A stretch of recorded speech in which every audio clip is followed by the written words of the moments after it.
Leo ni muhimu kuona kwamba tumezaliwa mara ya pili.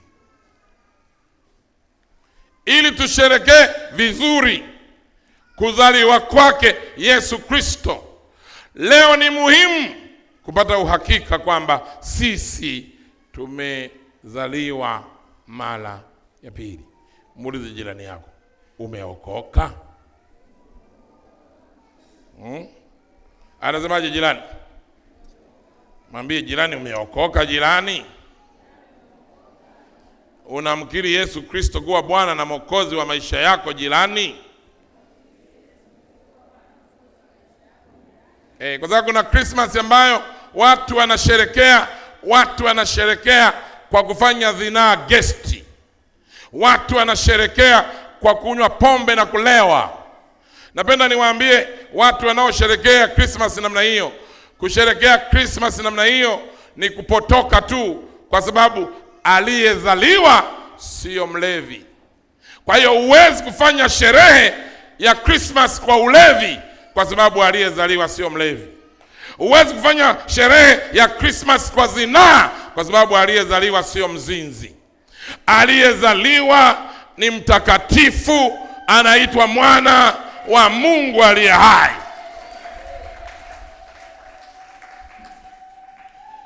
Sisemi nguo mpya ina ubaya wa aina yoyote, rasha. Wala sisemi kusuka nywele mpya zina ubaya wa aina yoyote, hapana. Wala kuweka makeup, wala kuweka angel face, sisemi ina ubaya wa aina yoyote. Lakini ninachosema ni kwamba huwezi kusherekea sherehe ya mtakatifu Yesu Kristo ukiwa baa.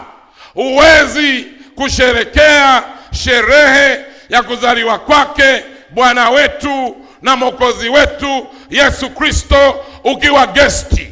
Huwezi kusherekea sikukuu ya kuzaliwa kwake Mwokozi wangu na mkombozi wangu Yesu Kristo ukiwa kwa mganga ama ukiwa katika nyumba ndogo. Haiwezekani ukusherekea sikukuu hii ukiwa na kidumu. Haiwezekani. Haiwezekani kusherekea sikukuu hii ukiwa na mambo yasiyofaa. Yeye aliyezaliwa ni mtakatifu, mwana wa Mungu.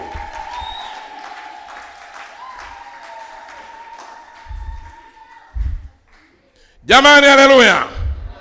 Aliyezaliwa ni mtakatifu, mwana wa Mungu. Na kama hivyo ndivyo tunaposherekea kuzaliwa kwake, lazima tusherekee kwa kuishi na kuwa kielelezo katika utakatifu na usafi.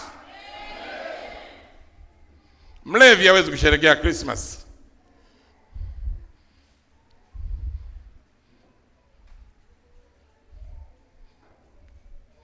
Leo ndio siku mimba nyingi hazina baba zinajitokeza.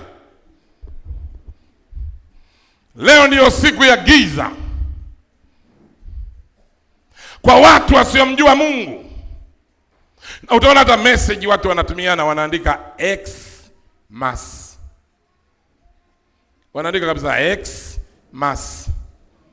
Zinaa ya makundi. Ndio wanaandika hivyo, Xmas. Pale wazinzi wanakuwa wanawake na wanaume wako pale. Ama kunakuwa na wanawake 5 na mwanaume mmoja. Ama kunakuwa na wanawake 5 na mwanaume mmoja. Ama wanaume 5 na mwanamke mmoja. Ndio Xmas. Hata wengine mna message kama hiyo, wamekuandikia Xmas na kutakia Xmas.